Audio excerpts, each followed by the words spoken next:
mansa oveja. Claro está que no. Total que el duelo fue muy grave. Ya no me faltaba hacer uso, sino hacer uso de mi mejor estocada para salir victorioso. Pero los otros caballeros estaban viendo el asunto.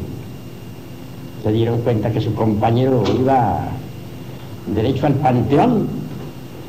Y claro que me cayeron en pandilla. Penderme. Mas llegó un momento en que el brazo derecho saltó. Ya no podía con el peso de la espada y tanta lucha. Entonces les dije, han ganado ustedes por sorpresa, que me han caído en pandilla. Eso no es de caballero. Se entregué la espada y está. Entonces el señor inquisidor dijo, a la hoguera. Y me decía, no fue difícil quemarme en vivo. Ahí tenían un poco de leña al pie de un poste de acero. Me encadenaron a aquel poste, prendieron fuego a la leña, y a los pocos segundos estaba yo allí ardiendo como tea encendida. Sentí gran dolor en las carnes. Veía cómo mi cuerpo físico se quemaba hasta quedar reducido todo a cenizas. Quise di un paso intencionalmente a ver, pero lo curioso fue que antes de dar el paso sentí que aquel dolor supremo se convertía en felicidad. Entendí que más allá del dolor, mucho más allá del dolor, existe la felicidad. El dolor humano, por muy grave que sea, tiene un límite. Una lluvia bienhechora comenzó a caer sobre mi cabeza y sentí que me aliviaba. Di un paso y vi que podía dar otro. Total, salí de aquel palacio caminando despacito, despacito. Y era que ya había desencarnado el cuerpo físico. Pereció pues en la hoguera de la Inquisición. Hoy, por ejemplo, al repetirse un evento de esos en mi vida, estoy seguro que ya no iría a una hoguera, ni a un paredón, ni algo por el estilo. ¿Por qué? Porque hoy, al no tener ya esos yoes de la ira, de la impaciencia, escucharía al oidor serenamente, impasible, comprendería el estado en que se encuentra, guardaría un silencio total, ninguna reacción saldría de mí. Como resultado, pues no pasaría nada. Eso es claro. Podría salir tranquilo, sin problema. De manera que los problemas en realidad de verdad los forma el ego. Si en aquella ocasión no hubiera yo reaccionado en esa forma contra el santo oficio, como así le llamaban, contra la Inquisición, contra el monje azul, etcétera, etcétera, etcétera, pues es obvio que no habría desencarnado en esa forma.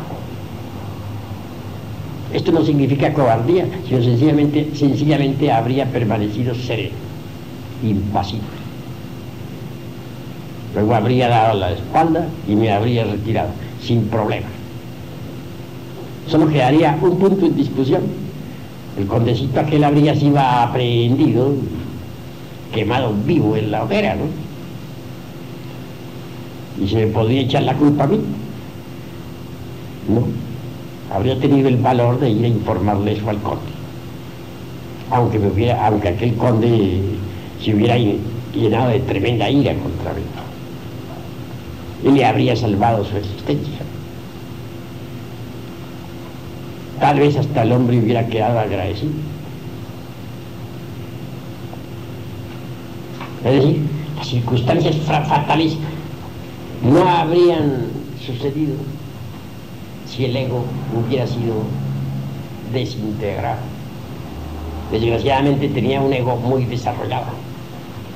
Y esos son los problemas que se forma el ego. Cuando uno no tiene ego, esos problemas no se suceden. Puede que las circunstancias se repitan, pero ya no sucede, ya no vienen esos problemas.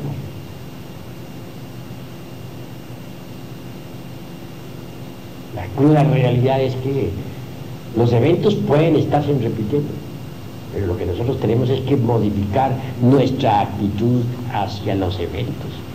Si nuestra actitud es negativa, pues nos crearemos gravísimos problemas. Eso es obvio. Necesitamos pues cambiar nuestra actitud hacia la existencia. Pero uno no puede cambiar su actitud hacia la vida si no elimina aquellos elementos perjudiciales que lleva en sus psiquis. La ira, por ejemplo, ¿cuántos problemas le trae a uno la ira? La lujuria, ¿cuántos problemas le trae a uno la lujuria? Los celos, ¿cuán nefastos son? La envidia, ¿cuántos inconvenientes le proporciona a uno? Uno tiene que cambiar su actitud ante las distintas circunstancias de la vida. Estas se repiten con uno o sin uno, pero se repiten. Pueden repetirse sin uno o con uno, pero se repiten. Lo que importa es que uno cambie su actitud hacia las distintas circunstancias de la vida. Es decir, necesitamos nosotros autoconocernos profundamente. Si nos autoconocemos, descubrimos nuestros errores. Y si los descubrimos, los eliminamos. Y si los eliminamos, despertamos. Y si despertamos, venimos a conocer los misterios de la vida y de la muerte. Venimos a experimentar eso que no es del tiempo, eso que es la verdad. Pero mientras nosotros continuemos con la conciencia embotellada entre el ego, entre el yo, o entre los yoes, obviamente no sabremos nada de los misterios de la vida y de la muerte. No podremos así experimentar lo real. Viviremos en la ignorancia. Se hace pues urgente e inapasable cumplir con la máxima de Pitágoras, digo de Tales de Mileto: nócete ipsum, hombre, conócete a ti mismo, y conocerás al universo y a los dioses. Todas las leyes de la naturaleza están dentro de uno mismo, y si uno no las descubre dentro de uno mismo, tampoco las puede descubrir fuera de sí mismo. Así pues, dentro de uno está el universo. El hombre está contenido en el universo, y el universo está contenido en el hombre. Si descubrimos al universo dentro de nosotros mismos, pues lo descubrimos realmente. Pero si dentro de sí mismos no lo descubrimos, tampoco lo podremos descubrir fuera de sí mismos. Eso es obvio. Existen en nosotros posibilidades extraordinarias, pero ante todo debemos partir del principio de nócete ipsum, hombre, conócete a ti mismo, y conocerás al universo y a los dioses. La personalidad, por ejemplo, la falsa personalidad, por ejemplo, es óbice para la verdadera felicidad. Todo ser humano tiene una falsa personalidad que está formada por el engreimiento, por la vanidad, por el orgullo, por el temor, por el egoísmo, por la ira, por la autoimportancia, por el autosentimentalismo, etc.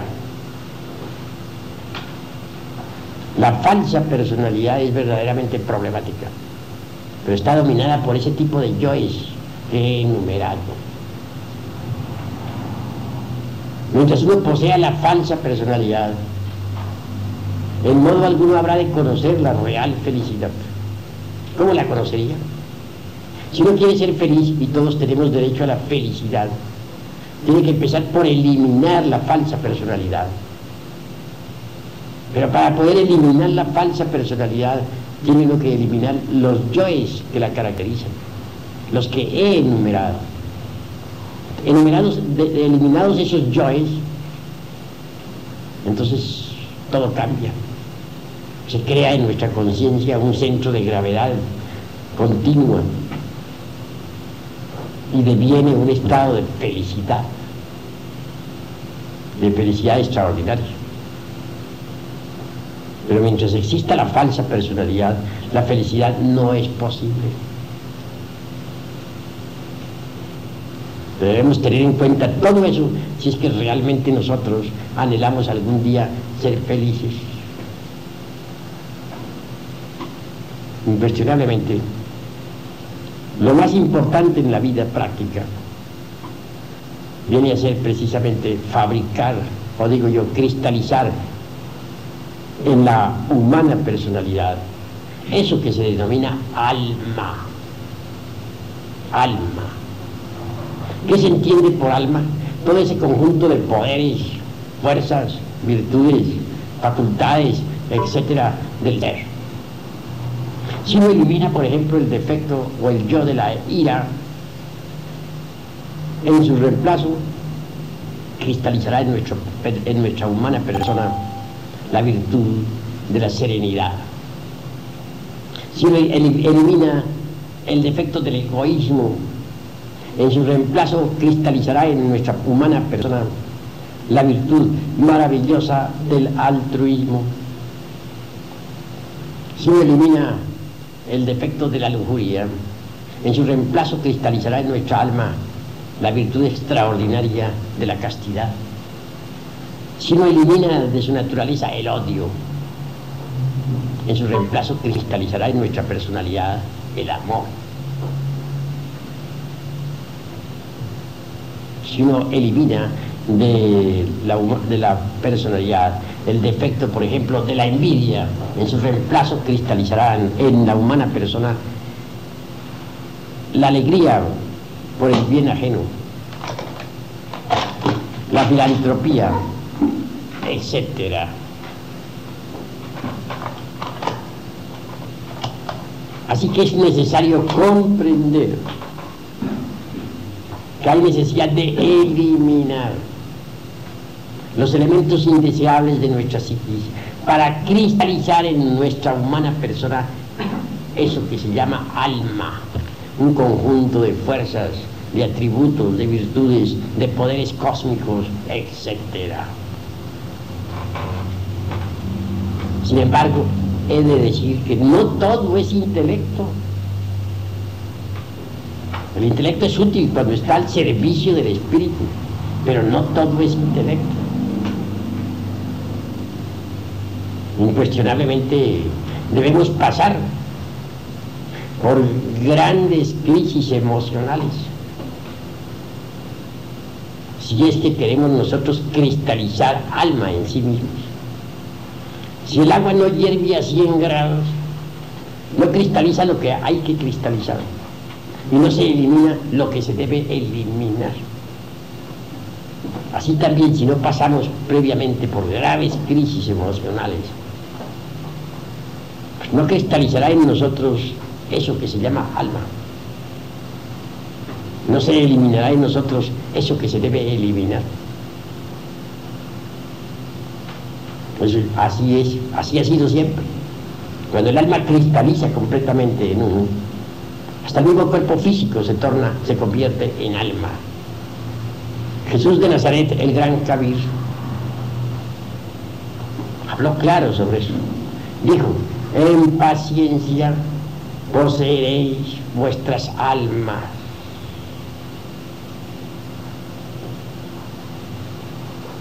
Las gentes no poseen su alma, el alma les posee. El alma de cada persona sufre cargando con un fardo abrumador la persona. Poseer el alma es algo muy distinto. Pero escrito está: en paciencia poseeréis vuestras almas. Hay yoes muy difíciles de eliminar, defectos terribles, yoes que están en relación con la ley del karma. Cuando se llega a eso, parece como si nos detuviéramos en el avance. Y obviamente que sí. Mas con infinita paciencia al fin se consigue la eliminación de esos yoes. La paciencia y la serenidad son facultades extraordinarias o virtudes magníficas, necesarias para avanzar por este camino de la transformación radical. En mi libro Las Tres Montañas hablo precisamente sobre la cuestión de la paciencia y de la serenidad. Un día, estando en el monasterio,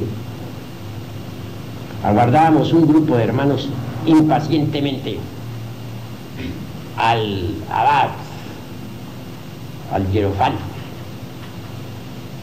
mas este tardaba. Y pasaban las horas y este tardaba. Nosotros, todos estaban preocupados.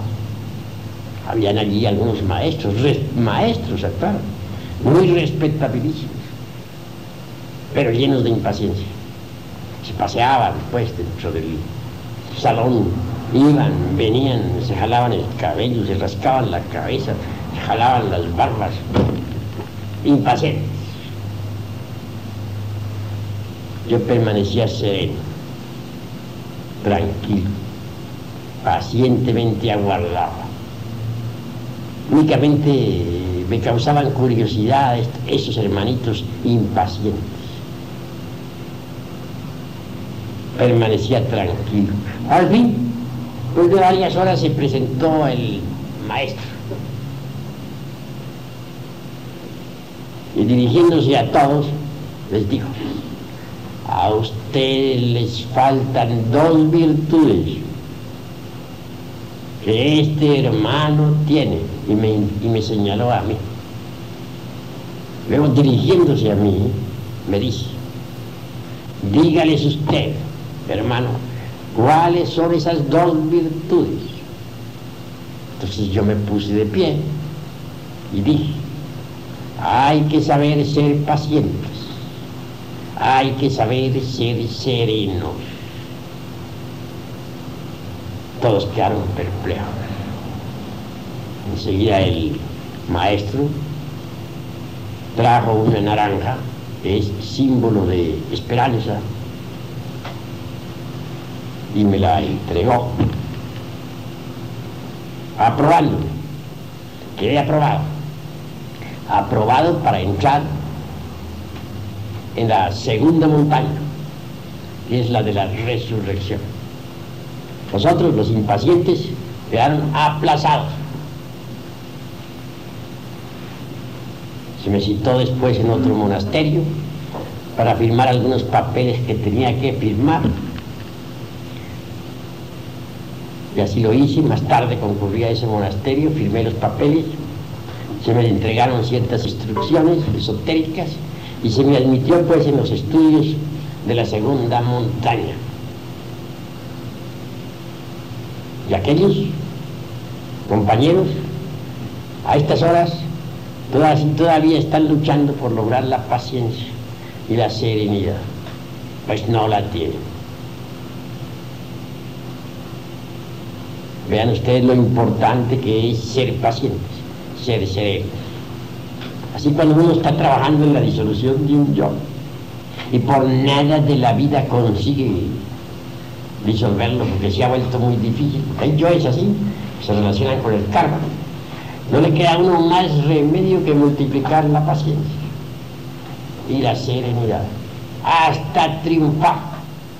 Pero muchos son impacientes, quieren eliminar tal o cual yo ya de inmediato, sin pagar el precio correspondiente, y eso es absurdo. En el trabajo sobre uno mismo se necesita multiplicar la paciencia hasta el infinito y la serenidad hasta el colmo de los colmos. Quien no sabe tener paciencia, quien no sabe ser sereno, fracasa en el camino esotérico. Obsérvense ustedes en la vida práctica. ¿Son impacientes? Obsérvense. ¿Saben permanecer serenos en el momento preciso? Si no tienen esas dos preciosas virtudes, pues hay que trabajar para conseguirlas. ¿Cómo? Eliminando los yoes de la impaciencia, que son yoes, y eliminando, pues, los yoes de la falta de serenidad, del enojo, los yoes del enojo. que son los que no permiten la serenidad. ¿Qué es lo que buscamos a la larga nosotros con todo esto?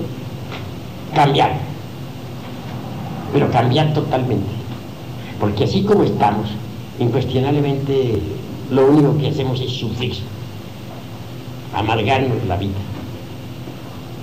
Cualquiera puede hacernos sufrir a nosotros, basta con que nos toque una fibra del corazón para que ya estemos sufriendo. Si nos dicen una palabra dura, sufrimos. Si nos dan unas palmaditas en el hombro y unas palabras dulces, nos alegramos. Así somos de débiles. Nuestros procesos psicológicos no dependen ya, mejor dicho, no tenemos nosotros poder sobre nuestros procesos psicológicos. Cualquiera puede manejarnos nuestra psiquis. ¿Quieren ver ustedes una persona enojada? Díganle una palabra dura y la verán enojada. Y no quieren verla contenta, denle una palmadita en el hombro y lo verán. Ya digan unas palabras dulces, ya cambió, ya está contenta. Qué fácil eso, ¿no? Cualquiera juega con la psiquis de los demás. Qué débiles son estas criaturas. Se trata pues de cambiar, de que todo esto que tenemos nosotros de débil se ha eliminado. Hasta nuestra misma identidad personal debe perderse para nosotros. Esto quiere decir que el cambio debe ser tan radical que hasta nuestra misma identidad personal, soy fulano de tal XX, pues debe perderse para sí mismo. Llegar el día en que no encontremos a nuestra misma identidad personal. Si se trata de convertirnos en algo distinto, en algo diferente, obviamente hasta la misma identidad personal debe perderse. Tratamos de convertirnos en criaturas distintas, criaturas felices, seres dichosos, y tenemos derecho a la felicidad. Pero si no nos esforzamos, pues, ¿cómo vamos a cambiar? ¿De qué manera? Es grave. Lo más importante es no identificarnos con las circunstancias de la existencia. La vida es como una película, y es de hecho una película que tiene un principio y tiene un fin. Distintas escenas van pasando por la pantalla de la mente. El error más grave de nosotros consiste en identificarnos con esas escenas. ¿Por qué? Porque pasan. Sencillamente porque pasan. Son escenas de una gran película y al fin pasan. Afortunadamente en el camino de mi vida senté como lema siempre eso, no identificarse uno con las circunstancias diferentes de la vida. Me viene a la memoria casos de dijéramos, de la niñez. Como quiera que mis padres terrenales se habían divorciado, nos tocaba a nosotros, los hermanos de una gran familia, sufrir.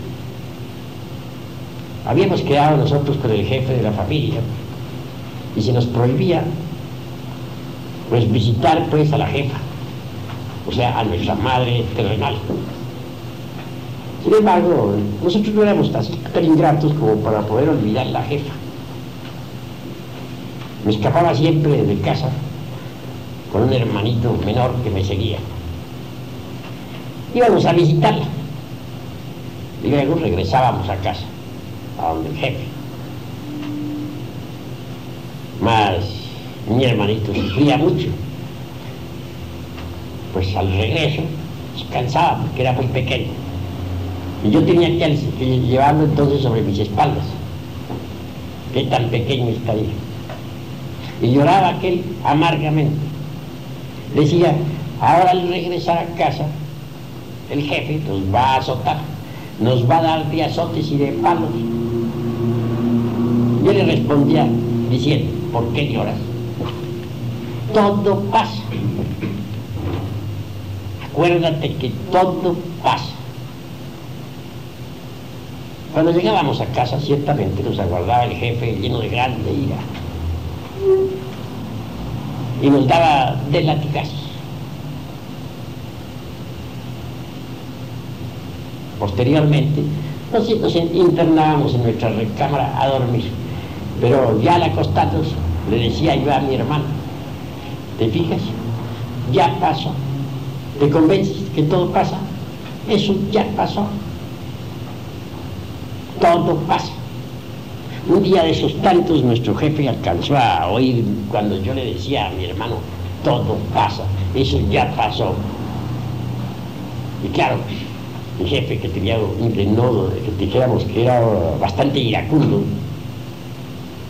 empuñó de nuevo el látigo terrible que traía, penetró en la recámara entre nosotros, diciendo, con que todo pasa, sin vergüenzas.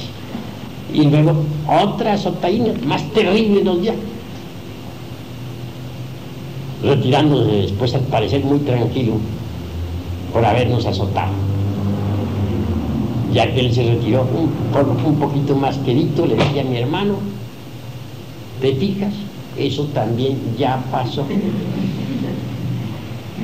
Es decir, nunca me identificaba con esas escenas. Y tomé como lema en la vida jamás identificarme con las circunstancias, con los eventos, con los acontecimientos. Porque sé que esas escenas van pasando. Tanto que uno se preocupa porque tiene un problemazo que no haya cómo resolverlo y tal. Después ya pasa y viene otra escena completamente distinta. Entonces, ¿para qué se preocupó si tenía que pasar? ¿Con qué objeto se preocupó? Cuando uno se identifica con los distintos eventos de la vida, comete muchos errores. Si uno se identifica con una copa de licor que le están ofreciendo un grupo de amigos briagos, pues resulta borracho. Y si uno se identifica con una persona del sexo opuesto en un momento dado, pues resulta fornicando. Y si uno se identifica con un insultador que lo está hiriendo a uno con la palabra, resulta uno también insultando. ¿A ustedes les parece cuerdo que nosotros, que somos gentes, bueno, aparentemente serios, ¿no? Si resultemos insultando, ¿ustedes creen que eso estaría bien? Si uno se identifica con una escena, por ejemplo, de puro sentimentalismo llorón, donde todos están llorando amargamente, pues uno también resulta con sus buenas lágrimas. ¿Ustedes creen que eso está correcto? Que otros nos pongan a llorar así porque les dio su gana. Esto que estoy diciéndoles a ustedes es indispensable si es que ustedes quieren autodescubrirse. Es indispensable, porque si uno se identifica completamente con una escena, pues quiere decir que se ha olvidado de sí mismo, se ha olvidado del trabajo que está haciendo. Entonces está perdiendo el tiempo tontamente.